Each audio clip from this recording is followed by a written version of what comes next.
Good morning, everyone. It's very good to see so many of you familiar faces in the room, especially on Human Rights Day. You all know the High Commissioner for Human Rights, Volker Turk. I will pass the floor to him immediately for his opening remarks, and then, of course, he'll take questions. High Commissioner. Well, indeed. Good morning, everyone. Very happy to see you, especially on Human Rights Day. That's always a good occasion to mark it also with the members of the media and with all of you. So, what can I tell you? Human rights, underfunded, undermined, under attack.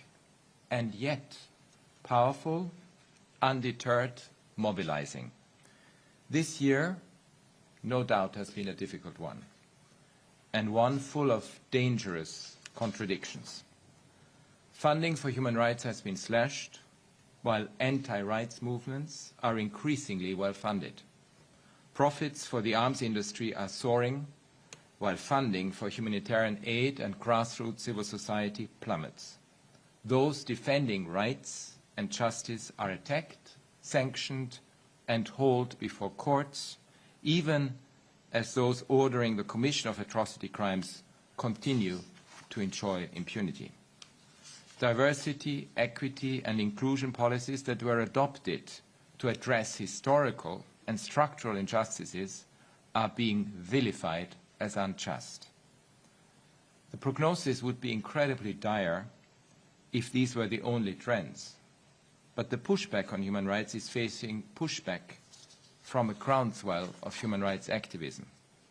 In Nepal, Serbia, Madagascar, Kenya, Bangladesh, Ecuador, Paraguay, the Philippines, Indonesia, Tanzania, Morocco, Peru, and beyond, mostly young people have taken to the streets and to social media against inequalities, against corruption or repression, in favor of freedom of expression and for their everyday essentials, and in particular their rights.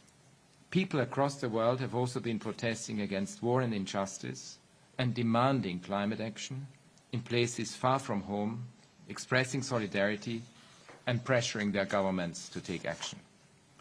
I urge governments around the world to harness the energy of these social movements into opportunities for broader transformational reforms, rather than rushing to suppress them or label them as extremist threats to national security. They are, in fact, the exact opposite of threats to national security. On the challenges I had set out earlier, here is some data. Funding. Our resources have been slashed, along with funding for human rights organizations, including at the grassroots level around the world. We are in survival mode, and I was in Brussels yesterday during a meeting with human rights defenders, and all of them, all the human rights defenders from around the world, told me how dire their situation is. We have had, my office has had about $90 million less than we needed this year, which means around 300 jobs have been lost and essential work has had to be cut, including in our operation in Colombia, the Democratic Republic of the Congo, Myanmar, Tunisia, and other countries, at a time when the needs are rising. Special rapporteur country visits and investigative missions by fact-finding bodies have also been reduced, sometimes drastically. Crucial dialogues with states on their compliance with human rights treaties, the so-called treaty body system. These sessions had to be postponed. Last year there were 145 state party reviews. We are down to 103 this year, and this has consequences. They may not be seen immediately, but they are going to be felt. We see that all of this has extensive ripple effects on international and national efforts to protect human rights. Meanwhile, anti-rights and anti-gender movements are increasingly coordinated and well-funded, operating across borders. According to the European Parliamentary Forum for Sexual and Reproductive Rights, for example, almost $1.2 billion was mobilized by anti-rights groups in Europe between 2019 and 2023. There is significant money flowing into the anti-rights agenda from funders based in Europe, Russia, and the United States of America. Such massive funding, coupled with media capture and disinformation strategies, have made the anti-rights agenda a powerful cross-regional force. Another distressing data set is that from the Stockholm International Peace Research Institute, SIPRI. It says, and it's the latest report, that arms and military service revenues for the 100 largest arms companies reached a record of $679 billion in 2024. SIPRI has said demand was boosted by wars in Ukraine and Gaza, by global and regional geopolitical tensions, and ever higher military expenditure. There have been efforts this year to secure ceasefires and peace deals, which are certainly welcome. However, for peace to be sustainable, human rights must play a central role. There is a human rights imperative that needs to feed into any ceasefire and peace negotiation. From prevention to negotiation to monitoring to accountability to recovery and peace building. And we need to do a reality check. In Gaza, in the Eastern Democratic Republic of the Congo, and now, as we have just seen over the last couple of days between Thailand and Cambodia, agreements have yet to translate into effective protection of civilians on the ground. Gaza remains a place of unimaginable suffering, loss and fear. While the bloodshed has reduced, it has not stopped. Attacks by Israel continue, including on individuals approaching the so-called Yellow Line, residential buildings and IDP tents and shelters, as well as other civilian objects. Access to essential services and goods remain severely inadequate. In the West Bank, we are seeing unprecedented levels of attack by Israeli forces and settlers against Palestinians, forcing them from their land. This is a time to intensify pressure and advocacy, not to sink into complacency for Palestinians across the occupied territory. Clashes between the DRC armed forces and the Rwandan-backed M23 armed group continue, alongside serious human rights violations and abuses. Civilians again are bearing the brunt. Overnight, you will have seen, there have been reports of thousands fleeing the densely populated South Kivu city of Uvira amid escalating clashes between the M23 and DRC armed forces backed by Wazalendo militia. This comes just days after the DRC and Rwanda reaffirmed their commitment to implement the June 2025 Washington Peace Agreement. Over the years, we have documented outrageous violations against civilians in Uvira, including rape and sexual and gender-based violence. The risk of a broader regional confrontation appears to be increasing.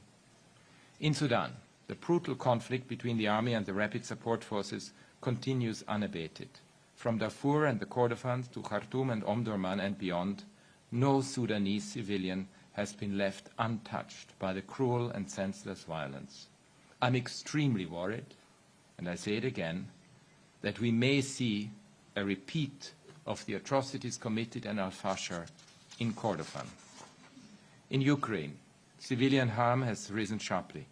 Civilian casualties so far this year are 24% higher than the same period last year, largely due to Russia's increased use of powerful, long-range weapons in large numbers and its continuing efforts across broad front to capture further Ukrainian territory by armed force. Large-scale attacks on Ukraine's energy system have caused emergency outages and prolonged daily electricity cuts, disruptions to water and heating services in many areas. Urgent steps need to be taken to alleviate suffering, including the return of transferred children, the exchange of all prisoners of war, and the unconditional release of civilian detainees held by the Russian authorities. For any sustainable peace to be negotiated, it is important that confidence-building measures are taken, grounded in human rights, including steps to alleviate civilian suffering, promote accountability, and preserve a basis for further dialogue. And importantly, women need to be part of this process. It is imperative that peace deals and ceasefires are secured and implemented in good faith and with full respect for international law. which can never be set aside for political convenience. It is also critical to counter the demonization of and hate-mongering rhetoric against migrants and refugees. In various countries, worryingly, we are seeing violent pushbacks, large-scale raids, arrests and returns without due process, criminalization of migrants and refugees and those who support them, as well as the outsourcing of responsibilities under international law. I urge states to embark on an evidence-based policy debate on migration and refugee issues that are anchored in international human rights and refugee law. In the course of many electoral campaigns this year, we have also seen a pattern of democratic backsliding, restrictive civic space, and electoral violence. Myanmar's upcoming military-imposed election, under quotation marks, is accompanied by new waves of acute insecurity and violence, continued arrests and detentions of opponents, voter coercion, the use of extensive electronic surveillance tools, and systematic discrimination. I fear that this process will only further deepen insecurity and fear and polarization throughout the country. There is unfortunately never a shortage of human rights challenges to face, issues to resolve, and values to defend. But what is heartening is that there are so many of us around the world attached to the same universal human rights values, no matter the noise, the gaslighting, and the persistent injustices. I am energized by the people who I've met across the world, including those who participate in social movements, particularly the ones who are led by young people. They are writing the latest chapters in the time-honored struggle for our collective humanity and dignity. Journalists, activists, human rights defenders have been at the forefront of the global movement for freedom, equality, and justice. Such perseverance has achieved landmark victories for the rights of women, migrants, people discriminated against on the basis of descent, minorities, our environment, and so much more. And we will continue to persevere. Thank you very much. Thank you, High Commissioner. We'll take questions 3 at a time, and I'll start in the room. Please identify yourself, the news outlet you represent, and try to limit yourself to 1 question if you can, so that everyone gets a chance to ask. We'll start here. Thank you very much. Guten Tag, Herr Turk. Christiane Ulrich, German Press Agency. You were talking about the anti-rights and anti-gender movements. Can you be a bit more specific? Who exactly are you talking about, and who is funding these? You were talking about them being increasingly well-funded. Thank you.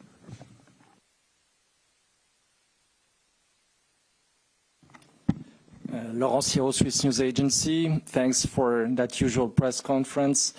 A few days ago, the Trump administration unveiled a new national security strategy, which looks like an attempt to interfere in the democratic life and the civic space and civic liberties of hundreds of millions of citizens throughout Europe. How concerned are you by that? Thank you. Go ahead. Antonio, go ahead. Thank you, Mr. Turk, for the press conference. Antonio Proto from F Spanish News Agency. I have some questions about Venezuela. Do you believe that an international mechanism should be created to investigate the U.S. attacks against alleged drug traffickers, which appear to involve multiple human rights violations, including extrajudicial killings and disproportionate use of force? And more broadly, what is your position on the U.S. government's open threats of military action against Venezuela? Thank you. Thank you. High Commissioner, over to you. Look, on the anti-rights and, if you like, anti-gender movement that we see, it is indeed one of my biggest worries, because we have detected some of this in various parts of the world. what I have referred to is indeed the European Parliamentary Forum, which did, and I would refer you to their report and we can share it with you, which have documented this, and they have been able to document it in terms of the funding that goes into it.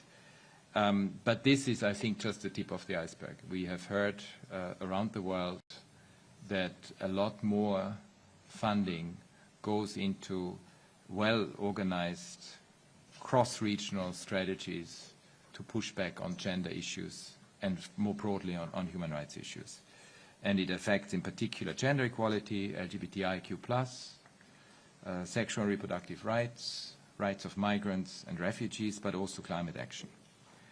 And what I think we need to be aware of is that there is this well-funded way of doing it, and that's why I refer to that particular report.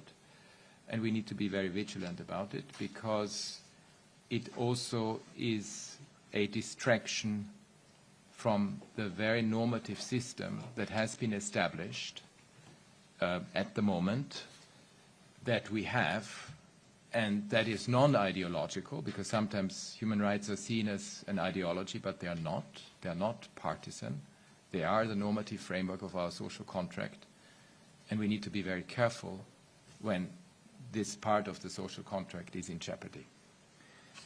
On the issue of the just recently issued national security strategy, when it comes to Europe, I mean, Europe is a continent that, not least given the history of the continent, has benefited precisely from the promotion and protection of human rights. It was one of the first continents to establish it, in fact, is still the first continent to establish a human rights system that is one of the strongest in the world, because you have a European Court of for Human Rights in Strasbourg, European Convention for Human Rights, and that convention has served Europe extremely well, because it has precisely dealt with some of the issues, some of the dilemmas that are often discussed in this transatlantic relationship of late, including issues of freedom of expression. When it comes to freedom of expression, it's absolutely clear there are limits to it when it comes to hate speech, harmful disinformation, the incitement to violence.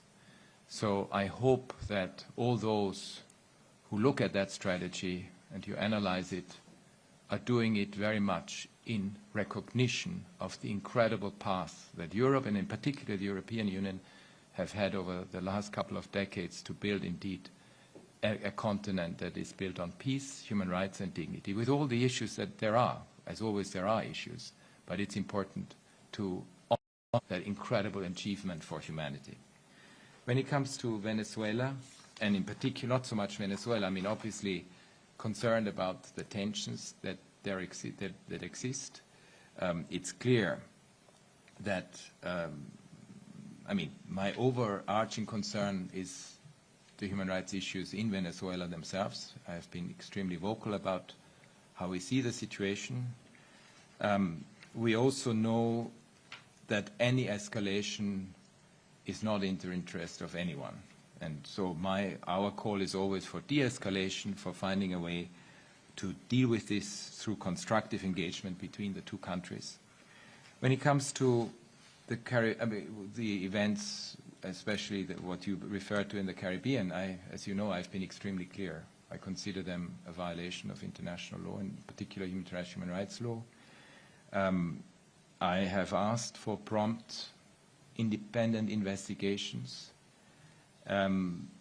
We have seen a debate now in the US, in Congress as well, about these strikes, and I hope that they will lead to a prompt, serious investigation that is independent, so that we can get to the bottom of what has happened there. Yeah, thank you. Thank you. I've then got Jamie and Mohammed, and we'll come to you. Thank you. Go on. Sorry if I'm cutting in on anyone. I wanted to ask about Sudan. I also want to ask about the Trump administration, but I'll restrict myself to one question. Can you tell us a little bit about an update that you might have about the fate of these tens of thousands of people who were not able to flee the RSF attacks on El Fasher? And could you explain your current thinking about the phrase, whether or not crimes against humanity have been committed there? I know that some special rapporteurs have used that language. What's the state of your reflection on that? And just in general, the types of crimes that you've documented so far in El Fasher? Because you mentioned, of course, Kordofan, that you're fearful that it may be the next El Fasher.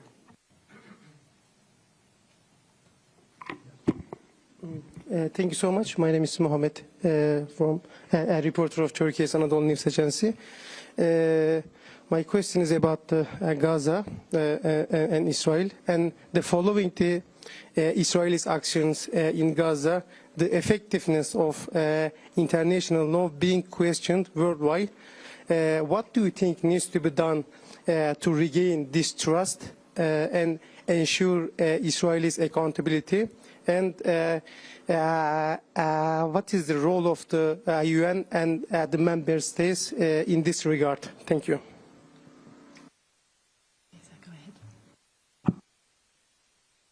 Beyza Dönmez, Anadolu's English Wire.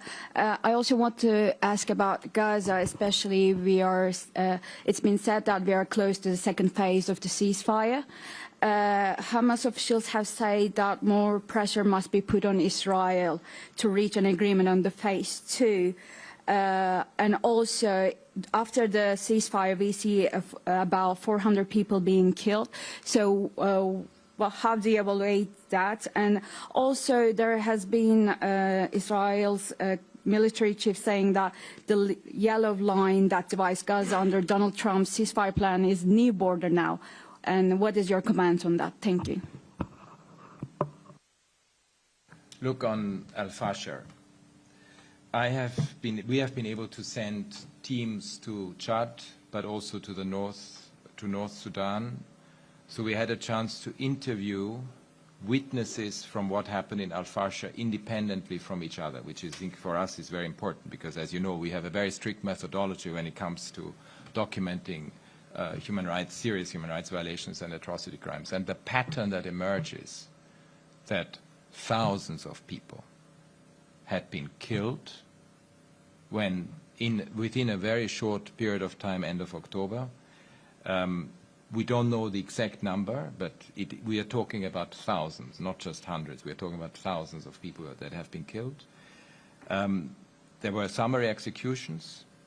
There were people who were trying to leave Al Fasher who were killed when they tried to leave. There were very strong, there were witness statements about rape and gang rape, including in front of family members. There were attacks also, and there was abductions for ransom. There was widespread looting. So yes, we are talking about very serious atrocity crimes, war crimes for sure, potentially also crimes against humanity. We are talking about plus there is the ethnically motivated violence that has come into play as well, which then puts us into the territory of crimes against humanity. So yes, we have an extremely serious situation. Let's also not forget that there were 18 months of siege, and that siege was brutal, with people not being able to eat much and with famine being declared. My worry is that the international community watches what's happening now in Kordofan, and we cannot allow a repeat of this absolutely horrific situation in Kordofan. And we really need to see an all-out effort to see a cessation of hostilities, to see a cessation to come back to not peace agreement, but also civilian rule, because we don't have civilian rule. Let's not forget that as well. On Gaza and Israel, of course, international law is international law. It doesn't get changed because it's not respected or when it's breached in a massive way. Unfortunately, that's what it is. We should be very grateful that we have international law, including international humanitarian law and international human rights law, because it gives us a base and a measure to assess situations. And accountability is critical. We very often forget about accountability, and in particular in this case, but in any other case as well, accountability also means beyond the domestic side, because as you know, we have had our issues with the domestic accountability mechanisms in Israel that we don't think are working. We need international accountability, and as you know, there's an ongoing ICC process, and that's very important. And that's the one way for us to make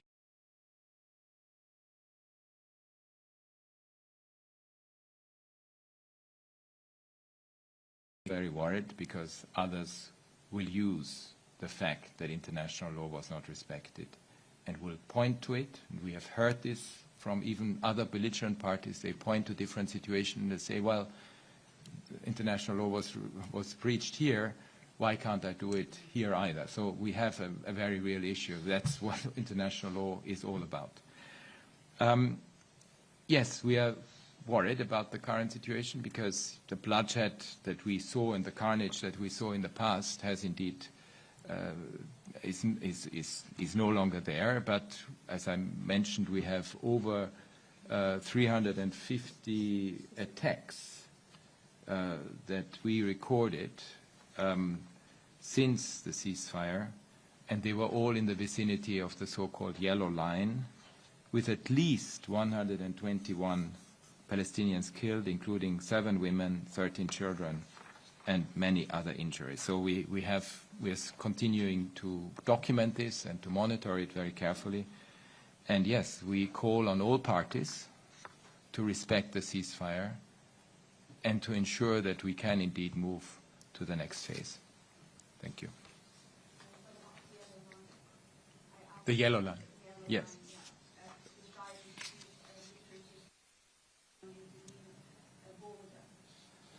Well, the Security Council resolution is very clear about not calling anything a border or anything else. It is about a territory that needs to be respected in its entirety. Thank you. In the back, please. I believe Metropole.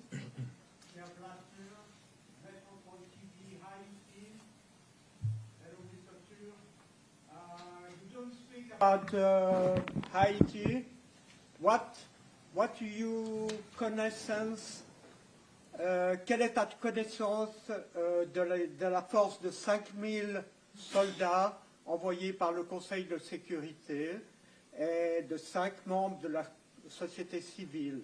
Où est-ce que ça en est? Avez-vous des informations?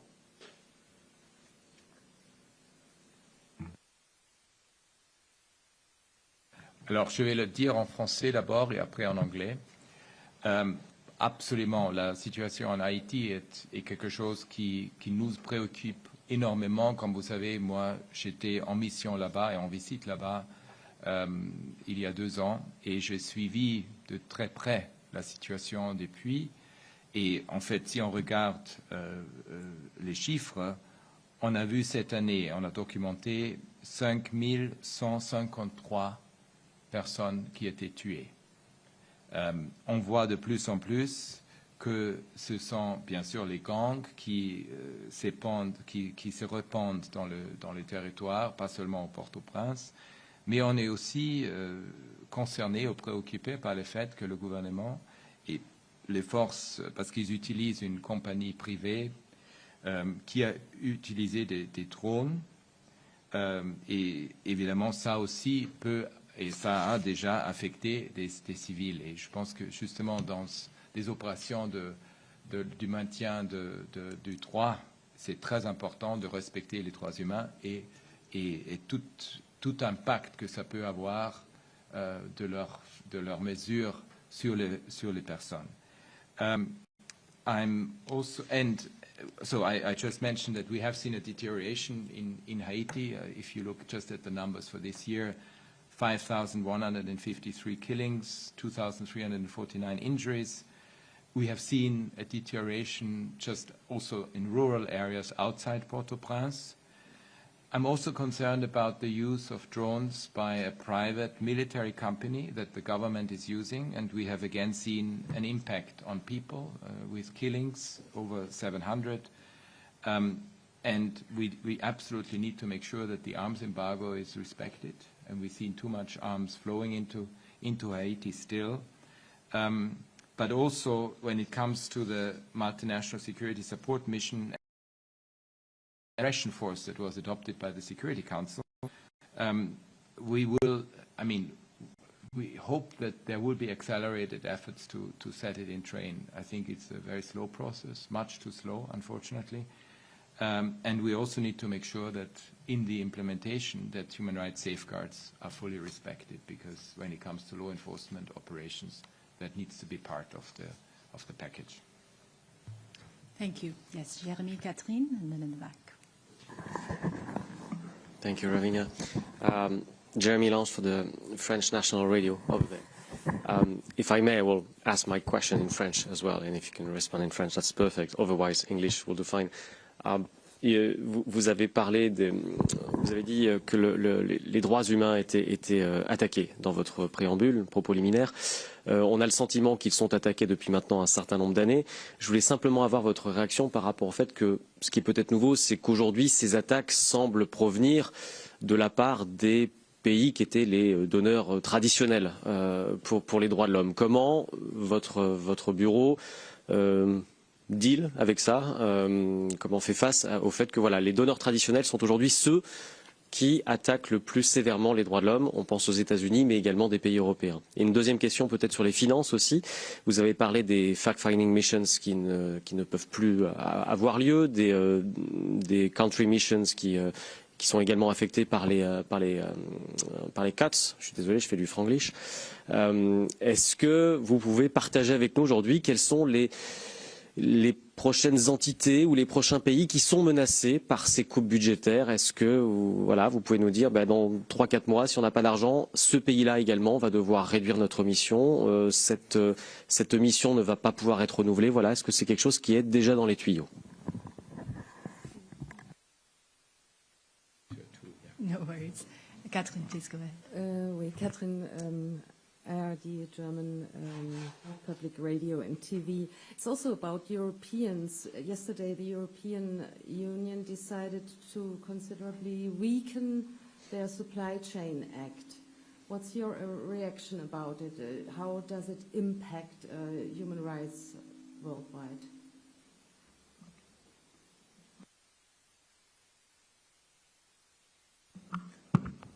Thank you, Mr. Ravenna. Thank you, High Commissioner Turk. This is Mr. Liang from China Economic Daily. My question is related with the interaction and convergence between human rights and business activity, which we have seen accelerated under your leadership of your good office. My question in particular is, in view of the fact that this year a lot of effort has been put into pushing forward the drafting of a legally binding instrument to regulate in human rights the activities of transnational business and enterprises. In view of the fact that a lot of effort has been put into this effort this year, may I have your comment on the progress we have on the ground now, and how you foresee this effort with further progress in the next year, in view of the fact that this binding nature, legally binding nature, is something quite innovative and revolutionary. Thank you very much. Alors, je vais tout d'abord répondre en français, si c'est permis. Alors, je pense que ce qu'il faut faire d'une urgence, et on est en train de regarder ça avec beaucoup plus de détails, c'est justement une alliance globale sur les droits humains qui concerne tout d'abord les États membres, mais la société civile, les parlementaires, les villes. On a lancé cette campagne d'avoir plus des villes et aussi de la gouvernance régionale et locale, mais les parlementaires, la philanthropie, en fait, tout segment de la société pour se mobiliser en faveur des droits humains. Et je pense que ça peut nous aider à aussi communiquer d'une façon beaucoup plus efficace à tous à tous ceux qui, pour le moment, sont soit sceptiques ou, en fait, connaissent pas assez ce que ça représente. Parce que pour nous,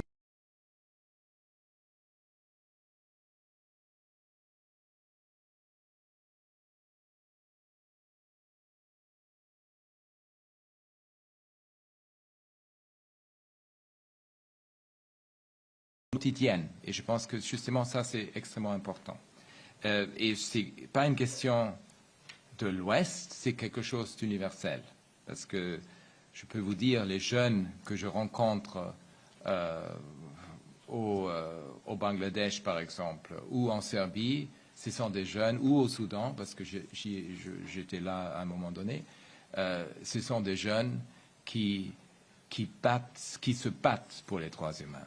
Et ce n'est pas une question pour eux, c'est l'Ouest ou ce sont les bailleurs de fonds, c'est une question pour eux de survie et de mettre en sorte que leurs droits soient respectés.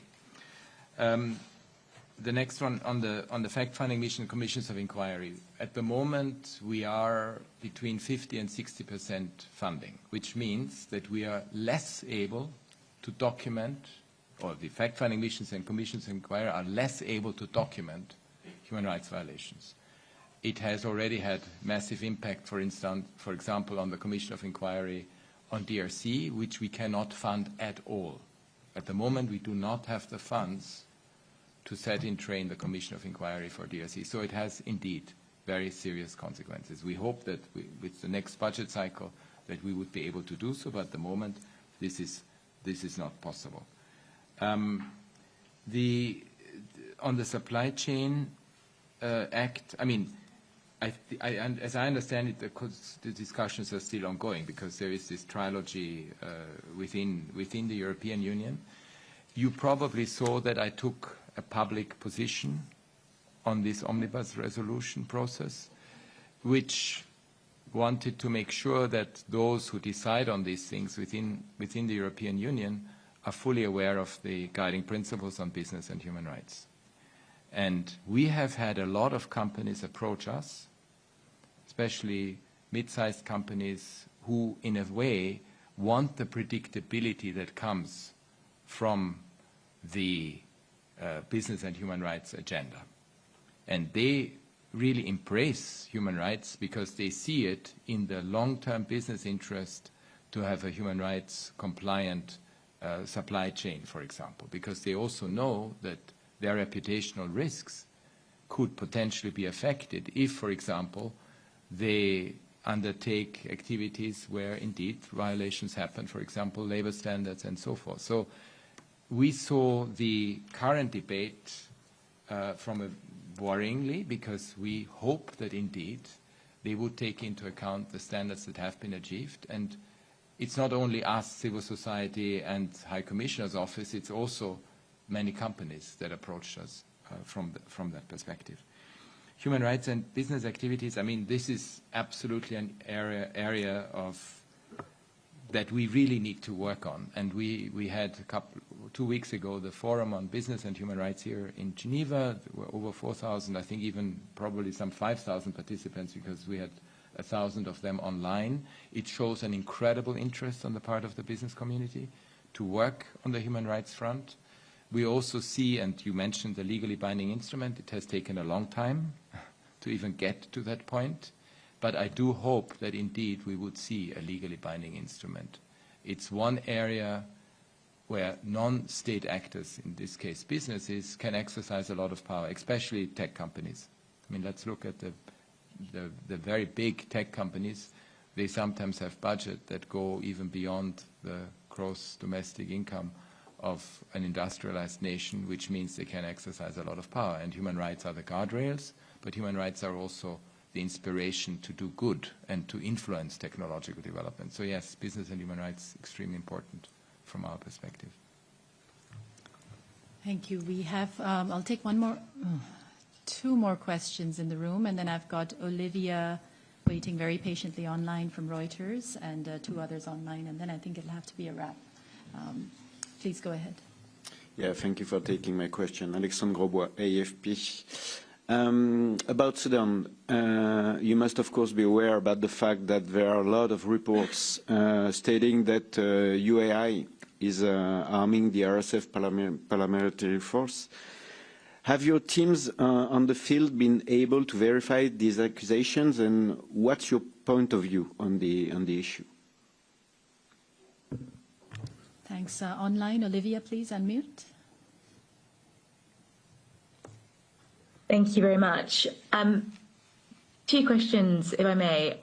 On the cuts that you outlined there, would you describe them as disproportionate in terms of how the cuts have landed on the Human Rights Office versus other areas of the UN?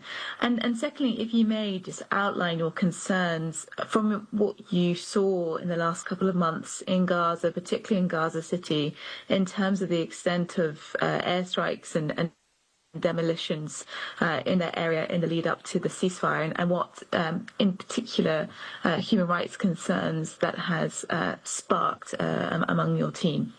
Thank you. Dina, please go ahead. Thank you, Ravina, and thank you for the opportunity. My question is about Lebanon. I'm here.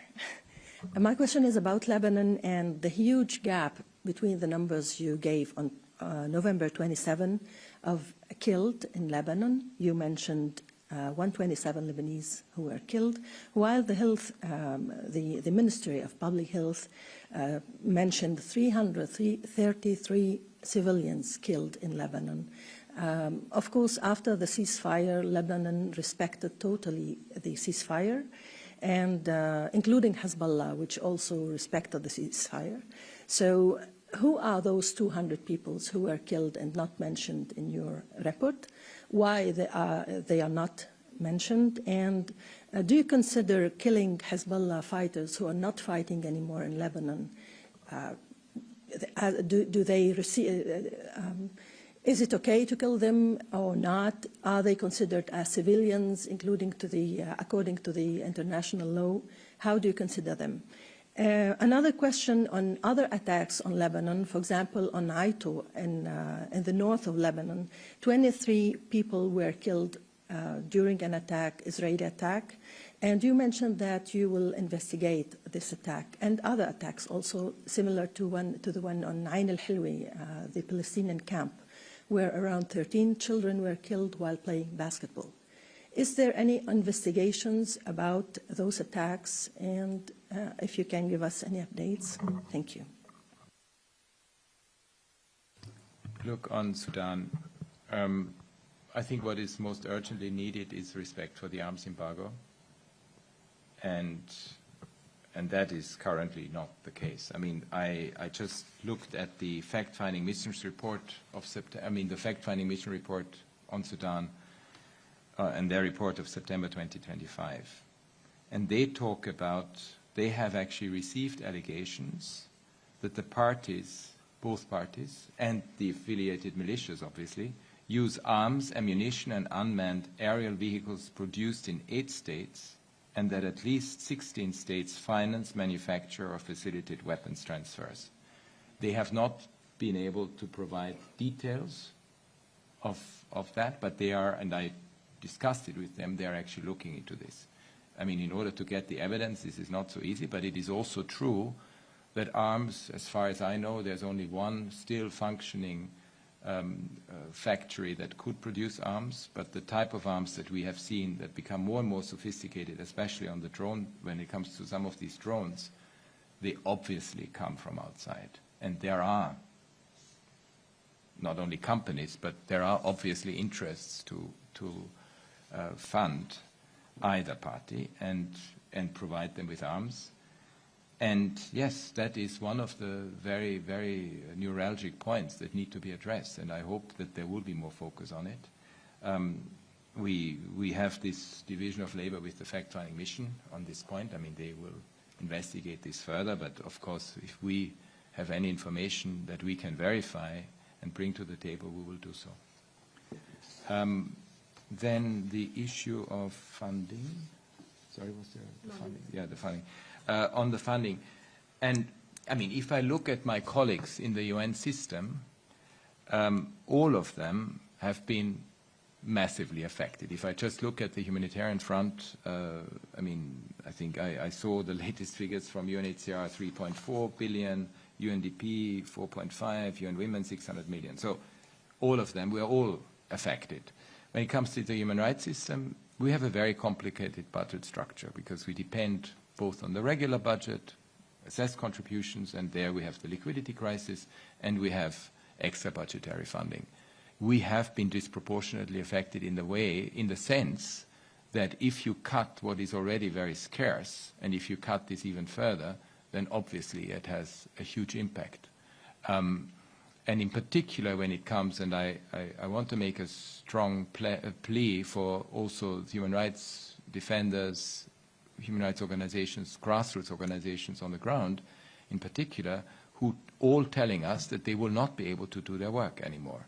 And that is where the danger lies, because if you don't have the people who actually are defending human rights on a daily basis on the ground, and then a weakened safety net that comes from the international system, yes, it will weaken human rights enormously. And things will happen as a result that we could have prevented if we had a much stronger system. So yes, as I said, we are in survival mode when it comes to human rights, and I hope it's a bit of a wake-up call to everyone around the world to see that we are not becoming weaker, but actually end up stronger.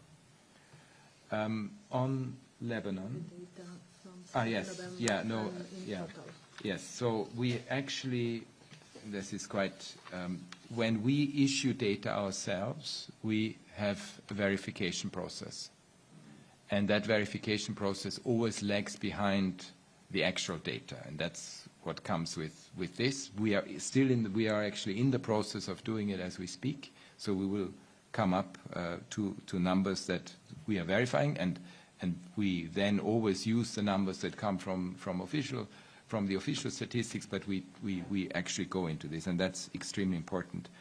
I think we have also dealt with the issue of what happened in the north, from what I understand, and you also asked the question about if someone seizes armed activities and lays down arms, yes, then they are not to be considered combatants.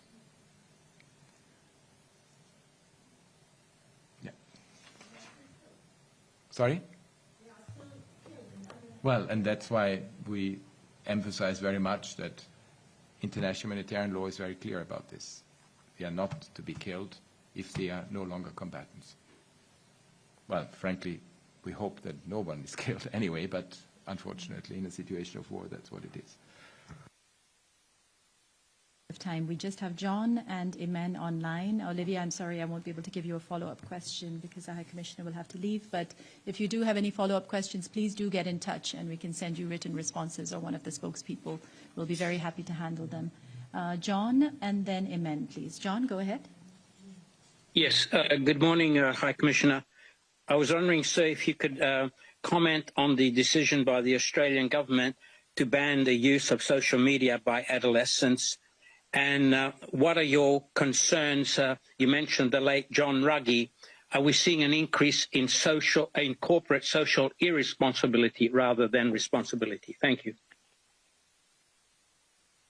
Imen, please go ahead. Thank you so much. Thank you, High Commissioner. I have a question. Actually, you mentioned that armed and military services revenue boosted by the war in Gaza. And there is several NGOs report that talk on Israeli testing the new weapons in Gaza. And my question is if your office have any investigation on that, and if you have any comment on countries that intend to purchase these weapons. Thank you.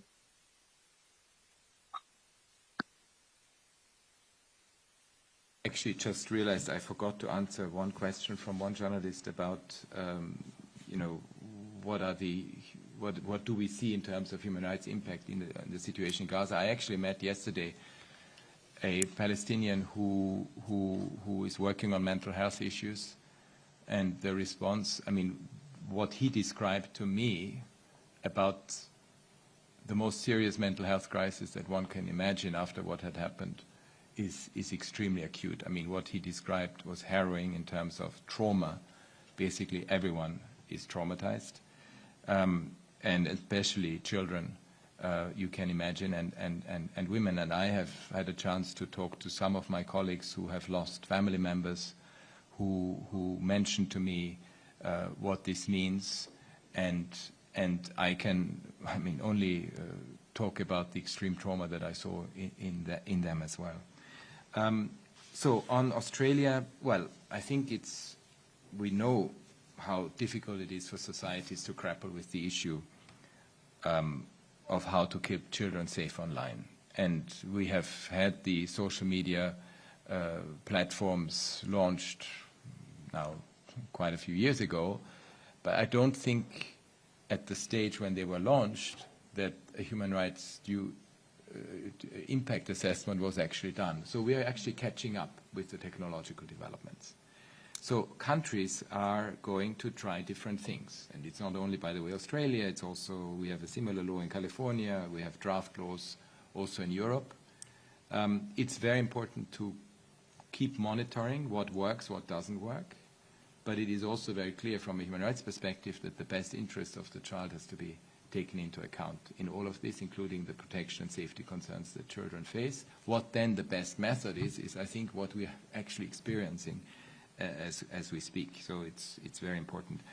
When it comes to broader issues of corporate responsibility, I have to say, as I said, I was very encouraged by the fact that we have so many people come to our Business and Human Rights Forum, and we have seen a lot more interest than ever before. So there's sometimes a bit of a disconnect between what we hear, including on the part of governments, and what actually those who are actively engaged want. The same, by the way, on climate. I mean, we are going back into climate denial in the US, for example, but if you look at the companies that want to do the right thing, they are actually doing the right thing, and they have moved on. They know that in the interest of good business, you will have to take into account climate impact and environmental impact. And, sorry, the last question was... Sorry? On Gaza, yes. I mean, obviously, our office, as you know, is monitoring, documenting. I have no specific information on what you have just mentioned, and we will ask him about that. Thank you. Thank you, High Commissioner. We'll get back to you on that. And sorry, Jamie Olivia, please approach us afterwards. Thanks very much, everyone. Thank you.